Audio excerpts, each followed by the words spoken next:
Hey guys, Dr. Pete here. I was thinking about growth hormone, and let me just set the stage here. You know, you hear about these various Hollywood movie stars who look phenomenal into old age, and they're all getting, supplementation of growth hormone. What's that all about? Growth hormone is a longevity drug. I mean, essentially, it improves skin quality, our immune system, lean body mass, muscle mass, many other host of benefits. And we knew this even before we synthesized it. It's funny. One person who comes to my mind is Andre the Giant. Andre the Giant was a man who suffered from a pathology of a growth hormone tumor that was in his pituitary gland in his brain, and it caused him to grow for his whole life. His growth plates never fused.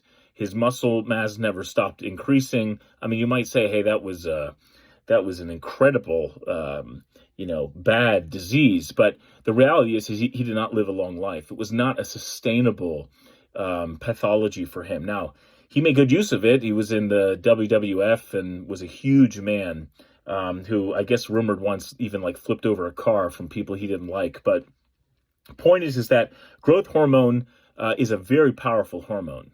And people take it today to get stronger, to look younger for longer.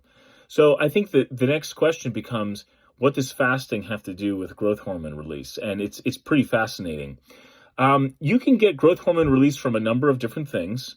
One is exercise. The second is sleep. And the final thing is actually fasting. So it's interesting to me that if you're not sleeping well, you're only getting like arguably a third of the growth hormone you could. If you're not exercising, you're not getting the growth hormone release that you could. And finally, if you're not fasting, you're not getting the growth hormone release that you could.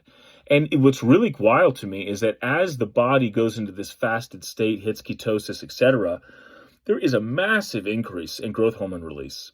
I mean, some of these estimations are, hundreds of percents higher than what's normal, than we normally enjoy on a day-to-day basis. So this is really interesting to me, and is probably also why fasting, when done in any mammalian species, they live 30% longer. Well, go figure.